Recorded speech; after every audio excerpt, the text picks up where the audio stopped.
दोस्ती ये गाड़ी के पहियों की तरह होता है। दोस्ती में कभी कुछ अच्छा तो कभी कुछ बुरा होता रहता है। आज आपको ऐसी दोस्ती की कहानी सुनाते हैं। एक लड़का था जिसका दोस्त पोस्टमैन था और एक दिन वह बहुत बीमार हो जाता है।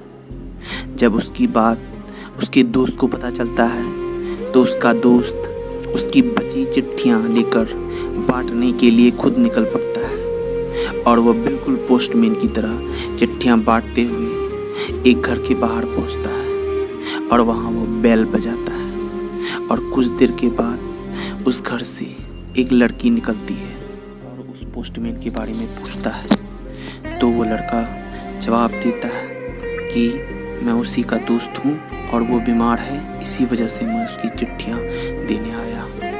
लड़की को जब यह बात पता चलती है तो लड़की को थोड़ा दुख होता है और उसकी इंसानियत पे वह बहुत खुश होती है। उसके बाद लड़की और लड़का कुछ मिनट तक बात करते हैं। लड़की को लड़के का स्वभाव बहुत अच्छा लगता है और वो उससे उसकी नंबर ले लेता है। उसके बाद वो लड़की अंदर चली जाती है। लड़का कुछ देर के बाद घर आता है और वो सिर्फ उसी के बारे में सोचता है। कुछ देर के बाद उस लड़की का मैसेज आता है और दोनों आपस में बहुत देर बात करते हैं। दोनों एक दूसरे को बहुत अच्छे से जान लेते हैं और धीरे धीरे दोनों एक दूसरे से बात करते करते दोनों के बीच प्यार हो जाता है। और उसके बाद लड़का हर रोज़ उसी टाइम उस लड़की के मैसेज का इंतज़ार करता था और वो लड़की भी उसी टाइम उसके ऑनलाइन होने का इंतज़ार करती थी। दोनों मिलकर सारी बातें शेयर किया करता था। और एक दिन उस लड़के को किसी काम से पटना जाना पड़ गया और रास्ते में उसके साथ घटना घट गया। उसका फ़ोन चोरी हो गया और लड़की ने बहुत फ़ोन करने की कोशिश की। लड़की परेशान हो गई, उसका फ़ोन नहीं लग रहा था। उधर लड़का भी परेशान था कि कहीं वो गलत ना कुछ समझ बैठे। लड़की अपनी फैमिली के साथ दूसरे स्टेट में शिफ्ट होने वाली होती है।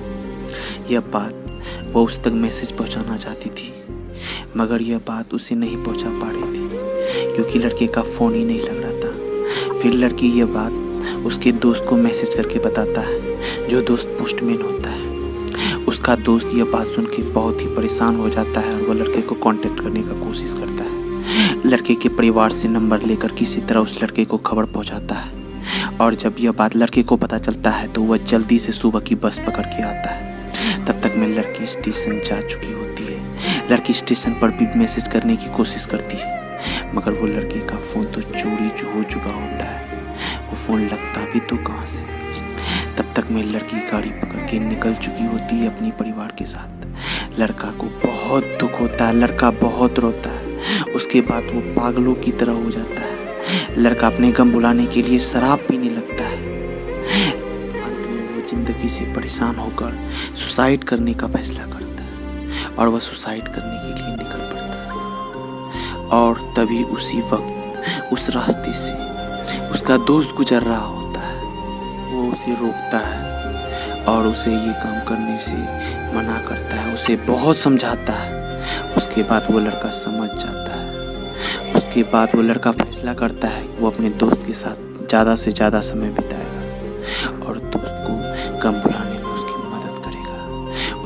अगर आपको हमारी ये सच्ची स्टोरी अच्छी लगी हो तो आप भी हमारे जीमेल पे अपनी स्टोरी बताएं और हम उसे कंटेन करके अपनी यूट्यूब